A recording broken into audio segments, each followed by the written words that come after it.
வீரயுக நாயகன் வேள்பாரி. பகுதி 23. உள்ளறை ஒன்றில் படுத்திருந்த இளமருதன் கண் விழித்த போது விடிந்த நெடுநேரமாகியிருந்தது. அவன் அழைத்து வந்த கொற்றர்களுக்கு வேலைகள் ஒதுக்கப்பட்டு அவர்கள் தங்களுக்குரிய இடத்துக்கு சென்று விட்டனர். தன்னை அழைத்து வந்த செவியன் எங்கே என தேடியபடி வெளியே வந்தான் இளமருதன். அவனின் கண்கள் வியப்பில் மூழ்கின. தாமரை மொட்டு போல அடுக்கடுக்காக குவிந்து நிற்கும் புதிய மாளிகைகள் கதிரவனின் ஒளிப்பட்டு வெண்பஞ்சு போல் ஒளிர்ந்து கொண்டிருந்தன.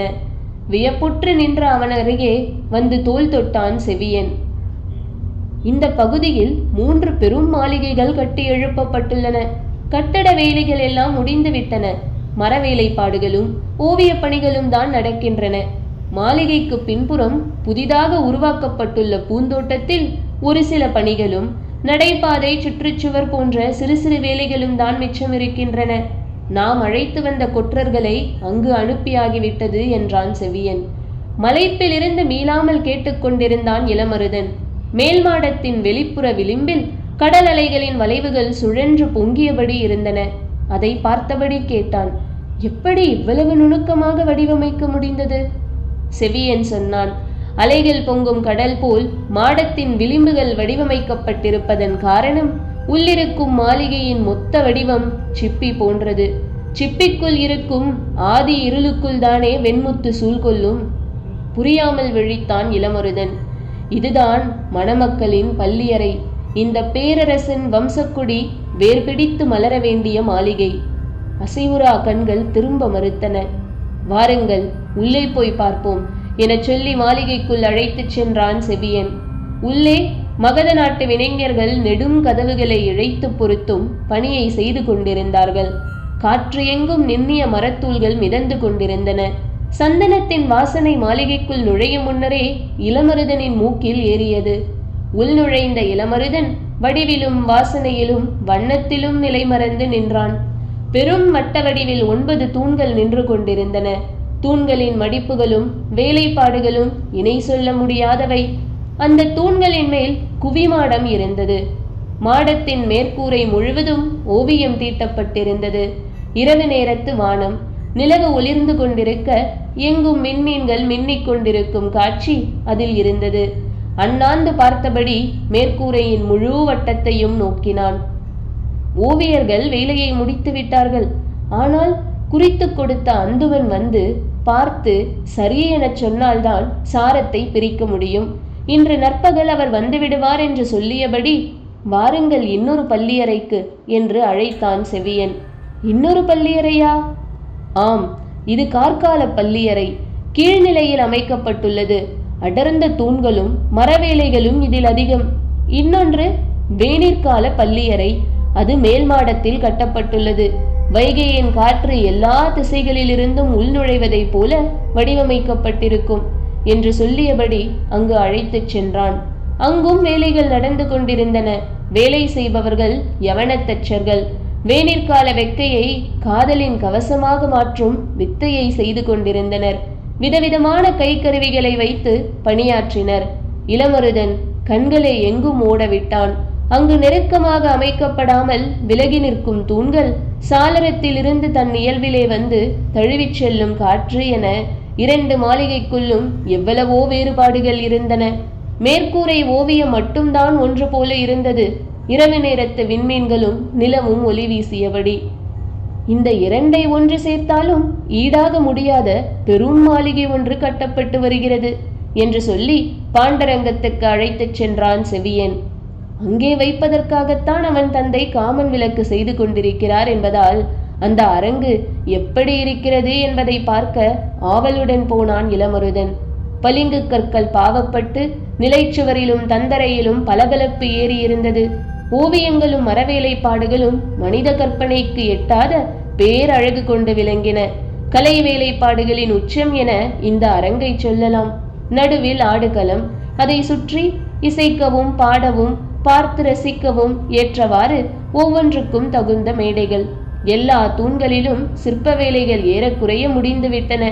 சுவர்களில் சுதை வேலைப்பாட்டுக்கும் வண்ணங்கள் பூசப்பட்டு விட்டன.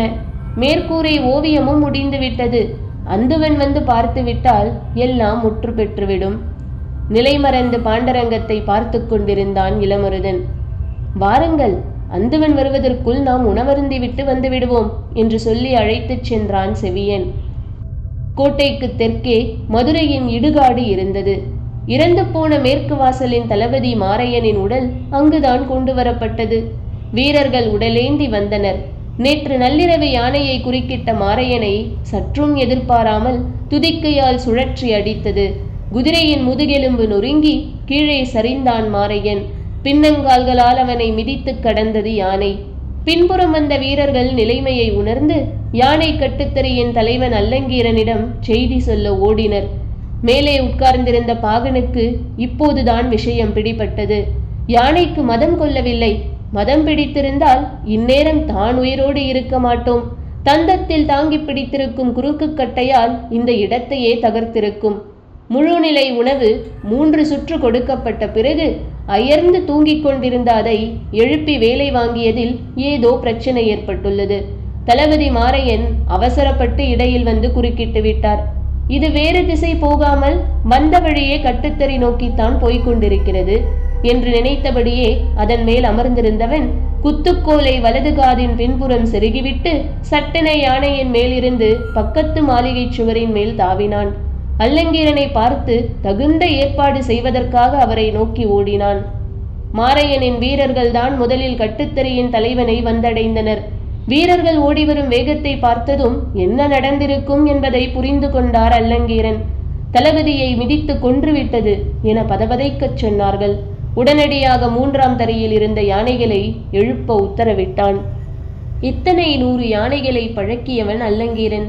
போர்க்களத்தில் எதிரிகளின் யானைப்படையை சிதைக்க எத்தனையோ முறை வழிவகுத்தவன். வயதாகிவிட்ட காரணத்தை சொல்லி யானைப்படை பொறுப்பிலிருந்து விடுவிக்கப்பட்ட போது வாரக்கணக்கில் உணவெடுக்காமல் பட்டினி கிடந்து துயரத்தை கடந்தவன். யானைகளுடனே வாழ்வை கழித்தவன். வயதான யானைகள் இருக்கும் கட்டுத்தறி இப்போது இவன் வசம். யானைகளால் ஏற்படும் சவால்களை எதிர்கொள்ளும் பொழுதுகளில் அவனது ஆளுமையை கண்டு நாடே நடுங்கி இருக்கிறது. இப்போது உடல் மிகவும் தளர்ந்து விட்டது. ஆனாலும் சவாலை சந்திக்க தயாரானான். நிலைப்படை வீரர்கள் அலையலையாக யானையின் பின்னால் வந்து கொண்டிருந்தனர். அவர்கள் கோட்டையின் உள்பக்கமாக போகாமல் கட்டுத்தறியை நோக்கியே நடந்தனர். வீரர்கள் பாதுகாப்பான தொலைவில் பின்தொடர்ந்தனர். குறுக்கு தெருக்களின் வழியாக விரைந்தோடி வந்த பாகன் கட்டுத்தறியை அடைந்தபோது அல்லங்கீரன் அங்கு இல்லை. செய்தியை கேட்டு யானையை மறிக்கப் போய்விட்டார் என்பதை உணர்ந்தான். அவர் போன திசை நோக்கி ஓடினான். யானைக்கு மதம் பிடிக்கவில்லை. கட்டுப்பட மறிக்கிறதே தவிர கட்டுப்பாட்டை மீறவில்லை. வலது காலில் இருக்கும் காயங்களை நோக்கி கட்டுகளை வீசி இறுக்கிவிட்டால் அது அசையாமல் நின்றுவிடும். இதை அவரிடம் சொல்லத்தான் விரைந்து வந்தான். ஆனால் அதற்குள் எல்லோரும் போய்விட்டார்கள். அதற்கு மதம் பிடித்து விட்டது என கருதி அதை வீழ்த்தப் போகிறார்கள். எப்படியாவது அந்த செயலை தடுக்க வேண்டும் என பதறியடித்து யானையை நோக்கி ஓடினான் பாகன். யானை வந்து கொண்டிருக்கும் வீதியை அடைந்தான் அல்லங்கீரன். குடுக்கு போல் மேல் தூக்கி இருந்த அதன் அடிவாலை கொண்டுதான் மதத்தை கணக்கிட முடியும். வந்தவுடன் அடிவாலை பார்க்க முயன்றபோது மேலே பாகன் இல்லை என்பது தெரிந்தது. அவனை யானை கொன்றுவிட்டது என்ற முடிவுக்கு அவர் போனதால் மேல் தூக்காமல் இருந்த அடிவாலை அவரது கண்கள் காணவில்லை. மத யானையை எதிர்கொள்வதற்காகவே பயிற்சி பெற்ற வீரர்கள் துல்லியமான தாக்குதலை முன்னெடுத்தார்கள்.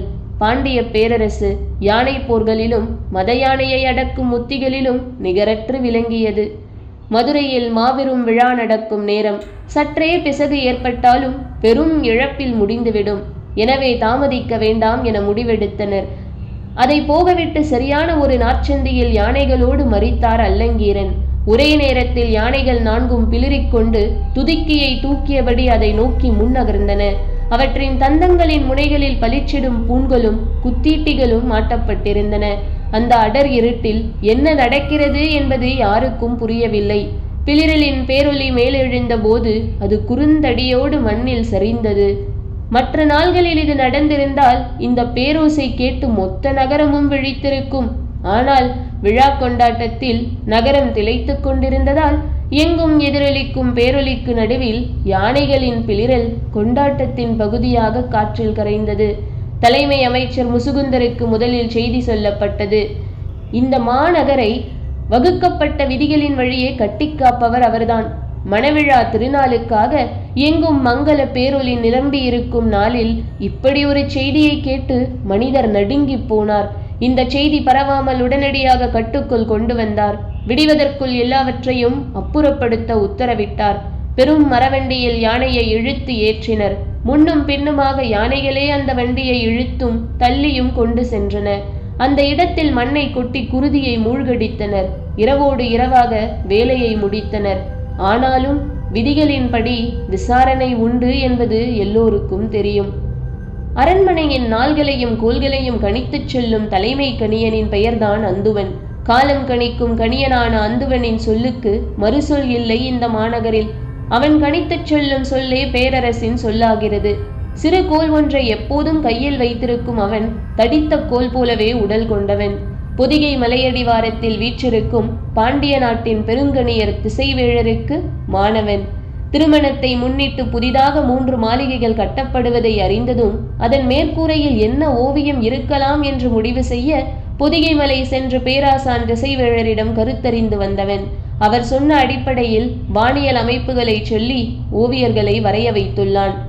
திருமணத்தை முன்னிட்டு நாளை பெருங்கணியர் திசைவேழர் அரண்மனைக்கு வரவிருக்கிறார். அவர் வருவதற்குள் ஓவிய பணிகளை முடித்து வைக்க வேண்டும். வரையப்பட்டவை எல்லாம் சரியாக இருக்கின்றனவா என பார்ப்பதற்காக அந்துவன் புதிய மாளிகையை நோக்கி வந்து கொண்டிருந்த போது அவரது வரவை எதிர்நோக்கி காத்திருந்தனர் செவியனும் இளமருதனும். அந்துவன் வந்ததும் இளமருதனை அவருக்கு அறிமுகம் செய்து வைத்தான் செவியன். இளமருதன் அவரை வணங்கினான். அவனது வணக்கத்தை ஏற்றுக்கொண்டதன் அடையாளமாக தலையை மெல்ல அசைத்தபடி நடந்தார் அந்துவன். புதிய மாளிகைகள் குறித்து இளமருதன் தனது வியப்பை அவரிடம் வெளிப்படுத்தியபடியே உடன் நடந்தான். மூவரும் கார்கால பள்ளியறையை நோக்கி நடந்தனர். கட்டட அமைப்பை, மரவேலைப்பாடுகளை, கலை நுணுக்கங்களை வியந்து சொல்லிக்கொண்டே அவன் வந்தான். மேற்கூரை ஓவியத்தை பற்றி ஏதாவது சொல்வானா என கணியனின் காதுகள் காத்திருந்தன. அப்போது செவியன் சொன்னான், கணியரே, 3 வெவ்வேறு விதமான மாளிகைகள். ஆனால் மேற்கூரை ஓவியத்தை மட்டும் ஏன் ஒன்று போல் வரைந்திருக்கிறீர்கள்? 3 வெவ்வேறானவைதானே என்றார் அந்துவன். இல்லையே, ஒரே மாதிரி தானே இருக்கின்றன என்றான் செவியன். வானத்தில் உள்ள வேறுபாடுகளை அறிய சற்றே வானறிவு வேண்டும். வாருங்கள், என்ன வேறுபாடு என்று உங்களுக்கு சொல்கிறேன் என சொல்லிக்கொண்டே மாளிகைக்குள் நுழைந்தார் அந்துவன். பின்னாலேயே இருவரும் நுழைந்தனர். கார்காலத்து மாளிகையின் மேற்கூரையை காட்டிச் சொன்னார். இதில் மதி எவ்விடம் இருக்கிறது பார்த்தீர்களா? மேற்கூரையின் இடது பக்கம் இருக்கிறது என்றான் செவியன். நான் இடம் எனச் சொன்னது காலத்தை. வானில் நிறைமதி எந்த விண்மீன் கூட்டத்தோடு இணைந்து நிற்கிறதோ அந்த விண்மீன் பெயரில்தான் அந்த மாதத்தை அழைக்கிறோம். அங்கு பாருங்கள், 6 முத்துக்களை போல மின்னிக் கொண்டிருப்பவைதான் கார்த்திகை விண்மீன் கூட்டம். அதோடு மதி நிற்பதால் இது கார்த்திகை மாதம். மதி நிற்கும் இடம், விண்மீன் கூட்டம் இருக்கும் இடமும் பிற கோள்கள் நிற்கும் இடமும் வானியல் கணக்குப்படி அமைக்கப்பட்டுள்ளன. திகிரி கணக்கு, அதாவது வானியல் கணக்கை அறிந்தவர்கள் இந்த ஓவியத்தை பார்த்தால் எந்த ஆண்டு, எந்த மாதம், எந்த நாளை இந்த ஓவியம் குறிக்கிறது என்பதை துல்லியமாக சொல்லிவிடுவார்கள். மேற்கூரையின் வட்டத்துக்குள் இருப்பது ஓவியம் அன்று, காலம். இளவரசர் புதிய விற்பன் பிறந்தபோது வானத்தில் நாள்மீன்களும் கோல்மீன்களும் இருந்த அமைப்பு இதுதான். படுக்கையில் சாய்ந்து பார்க்கும்போது அவரது கண்கள் நேரடியாக இதைத்தான் பார்க்கும். மதியும் விண்மீன்களும் கோல்மீன்களும் இதே அமைப்புக்கு மறுபடி வர 60 ஆண்டுகள் ஆகும். காலத்தின் முழு வட்டம் எல்லா காலங்களிலும் ஒளி வீசிக்கொண்டுதான் இருக்க போகின்றன. அதைப்போல் என்றென்றும் ஒளி வீசக்கூடிய வாழ்வை நீ அமைத்துக்கொள் என்று காலம் அவருக்கு ஒவ்வொரு இரவும் சொல்லும். அந்துவனின் விளக்கத்தை கேட்டு மெய்சிலிர்த்து நின்றான் செவியன். மேற்கூரையை அண்ணாந்து பார்த்தபடி இருந்த இளமருதனுக்கு பேச நாய் எழவில்லை. சற்று நேரம் கழித்து அந்துவன் சொன்னார், வேனிற்கால மாளிகையின் மேற்கூரையில் இருக்கும் கால அமைப்பு இளவரசியார் பொற்றுவை பிறந்தபோது நிலை கொண்டிருந்த வானியல் அமைப்பு. மூவரும் அந்த அரங்குக்குள் நுழைந்தனர். மதி முற்றிலும் வேறு ஒரு திசையில் இருந்தது. நாள்மீன்களும் கோல்மீன்களும் வெவ்வேறு இடங்களில் நிலை கொண்டிருந்தன. 3வது மாளிகையான பாண்டரங்கத்துக்குள் நுழைந்தனர். இது யார் பிறந்த கால அமைப்பு என்று கேட்டான் செவியன். அதுதான் எனக்கும் தெரியவில்லை. நாள்களும் கோள்களும் இந்த இடத்தில் இருக்க வேண்டும் என திசைவேழர் குறித்து தந்தார். அதன்படி வரைந்துள்ளேன். இது என்ன அமைப்பு என்று இப்போது வரை எனக்கு விளங்கவில்லை என்றார் அந்துவன். நாளை அவர் வரவிருக்கிறார். இதில் எத்தனை குறைகள் அவர் கண்களுக்கு தெரிய போகின்றனவோ என்றவரின் குரலில் பதற்றத்தை உணர முடிந்தது. அரண்மனை கணியனின் பார்வையில் நடந்துள்ளவற்றில் குறை கண்டறிய முடியுமா என்ன? அசட்டையான சிரிப்போடு அந்துவன் சொன்னார். வரையப்பட்ட வானில் எத்தனை விண்மீன்கள் இருக்கின்றனவோ அத்தனை குறைகளை அவரால் கண்டறிய முடியும். ஏனென்றால் வானில் அவ்வளவு நிறை கண்டவர் அவர். அதனால்தானே பெரும்புலவர் கபிலர் திசைவேழரை போற்றி அத்தனை பாடல்களை பாடியுள்ளார். சொல்லிக்கொண்டே அந்துவன் வெளிமாடத்தை பார்த்தபோது அங்க வட்ட வடிவில் செய்து வைக்கப்பட்டிருந்த திகிரி மேடையின் மேல் நாற்சதுர கூண்டு ஒன்று வைக்கப்பட்டிருந்தது தெரிந்தது. அதை பார்த்ததும் பதறிப்போன அவர் அதை தூக்கி கீழே எறியுங்கள் என கத்தியபடி அதை நோக்கி விரைந்தார். அவ்வளவு நேரம் அவர் சொன்னதை வியந்து கேட்டுக்கொண்டிருந்த இளமருதன் அவர் கத்தியதால் ஓடிப்போய், ஐயா பொறுத்து கொள்ளுங்கள், நான் கொண்டு வந்த கூடுதான் இது என்று சொல்லிக்கொண்டே கூண்டை தூக்கி கீழே இறக்கினான். அந்துவனின் கண்கள் சிவந்தன. என்ன இது அருவருப்பான விலங்கு? இதை கொண்டு வந்து ஏன் இதில் வைத்தாய்? அது என்ன மேடை தெரியுமா? எதற்காக அமைத்திருக்கிறோம் தெரியுமா? இப்படி இதை கரைப்படுத்தி விட்டாயே என்று கோபப்பட்டார். இளமருதன் அவரை வணங்கி மீண்டும் மீண்டும் மன்னிப்பு கேட்டான். பணியாளர்களை வரவழைத்து திகிரி மேடையை தூய்மைப்படுத்தச் சொன்னார். அவர்களும் வேக வேகமாக செய்தனர். செவியனுக்கு என்ன சொல்வதென்று தெரியவில்லை.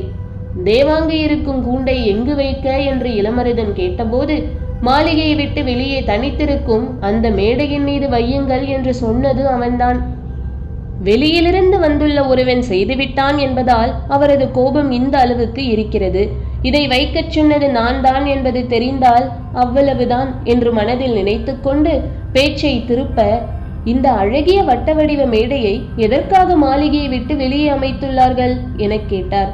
சற்றே கோபம் தணிந்த அந்துவன் சொன்னார், இது சக்கரவாக பறவைக்கான மேடை. பறவைகளின் இளவரசி சக்கரவாக பறவை என்று சொல்வார்கள். வரப்போகும் பாண்டிய நாட்டு இளவரசியார் பொற்றுவையின் செல்லப்பறவை அதுதானாம். இது உண்மையில் பறவைகளின் இளவரசி அன்று, வணிகர்களின் இளவரசி. ஆம், காலமாற்றத்தை கணித்துச் சொல்லும் பறவை அது. கார்காலத்துக்கான காற்று தொடங்கும் போது உலகின் எந்த திசையிலிருந்தோ இது வந்து விடுகிறது. இது வந்துவிட்டால் காற்றின் திசையும் மழையின் தொடக்கத்தையும் கடலில் மிதக்கும் வணிகர்கள் அறிவார்கள். மழையோடு வந்து மழை நீரை மட்டுமே அருந்தி உயிர் வாழும் வியப்பு தரும் இந்த பறவை மழைக்காலம் முடிந்ததும் புறப்பட்டு மீண்டும் கடலுக்குள் போய்விடுகிறது. இளவரசியார் இந்த பறவையோடு தான் வந்து கொண்டிருக்கிறாராம். அந்த பறவைக்கான கூண்டு வைக்கும் மேடை ஒன்றை செய்யச் சொன்னார்கள். அது கார்காலம் முடிந்ததும் பறந்து செல்லும் திசையை நோக்கி 6 மரங்களால் வட்ட வடிவில் அந்த திகிரி மேடையை அமைத்துள்ளேன். அதில் போய் இந்த விலங்கை வைத்து விட்டீர்களே என்று கோபப்பட்டவர் தேவாங்கை பார்த்தபடியே கேட்டார். என்ன விலங்கு இது? இதற்கு முன்னால் நான் பார்த்ததில்லையே. எதற்கு இதை கொண்டு வந்துள்ளீர்கள்? தேவாங்கு என்று அதன் பெயரை சொன்ன இளமருதன் இதை கொண்டு வந்ததன் காரணத்தை சொல்ல வாயெடுத்தான். ஆனால் சட்டென அதை நிறுத்தி கொண்டான். பாரிக்கு தெய்வ வாக்கு சொல்லும் விலங்கு இது. இதை மாமன்னருக்கு பரிசு பொருளாக கொண்டு வந்துள்ளோம். இதை பார்த்ததும் மாமன்னர் அடையப் போகும் மகிழ்வு அளவற்றது. இதை மாமன்னரிடம்தான் சொல்ல வேண்டும். இடையில் இருப்பவர்களிடம் சொன்னால் எப்படியும் மாற்றிவிடுவார்கள் என்று நினைத்தவன் சட்டென வாயடைத்துக் கொண்டான். உலகமே வியக்கப் போகும் ஒரு திருமணத்துக்கு நீ கொண்டு வந்துள்ள பரிசு இதுதானா என்று சொல்லிச் சிரித்தபடி, குறுநில மன்னன் ஒருவனின் மகனால் மாமன்னரை இந்த காலத்தில் கண்டுவிட முடியுமா என்ன? செவியன் சொன்னான். வெங்கல் நாட்டின் மீது பேரரசருக்கு நல்ல மதிப்பு உண்டு. எனவே நேரம் ஒதுக்குவார் என்றுதான் நான் நினைக்கிறேன். சரி, அதையும் பார்ப்போம் என்று சொன்ன அந்துவன், இந்த விலங்கு கூண்டை இனி இங்கு வைக்கக்கூடாது, மாளிகைக்குள் இருக்கும் மேடையில் வைத்துக் கொள்ளுங்கள் என்றார். இளமருதன் கூண்டை எடுத்துக்கொண்டு பாண்டரங்கத்துக்குள் நுழைந்தான். இந்த அரங்கில் வைக்கத்தான் தந்தை காமன் விளக்கை செய்து கொண்டிருக்கிறார். ஆனால் நான் கொண்டு வந்த விலங்கு அதற்கும் முன்னே உள் நுழைந்து விட்டது என எண்ணியபடி அந்த கலைமாடத்தின் மேல்புறம் இருக்கும் மேடை ஒன்றின் மீது வைத்தான். உள்ளிருந்த 2 தேவாங்குகளும் வட்டக்கண்களை உருட்டி உருட்டி இங்கும் அங்கும் பார்த்தன. முன்பு போல் இவை அச்சம் கொள்வதில்லையே என இளமருதன் எண்ணிக்கொண்டிருக்கையில் அவை 2ம் அண்ணாந்து மேற்கூரையை பார்த்தன. பார்த்த கணத்தில் கத்தியபடி மருண்டு உள்ளொடுங்கின. முதன்முறையாக அவற்றின் கத்தலை கேட்ட இளமருதன், அப்படி என்ன இருக்கிறது மேற்கூரையில் என எண்ணியபடி அண்ணாந்து பார்த்தான். சிதறி கிடக்கும் விண்மீன்களுக்கு இடையில் ஓர் ஓரத்தில் நிலவு இருந்தது. காலம் சொல்ல வேண்டியதை சொல்லிக் கொண்டிருந்தது. அவனுக்கு அது புரியவில்லை.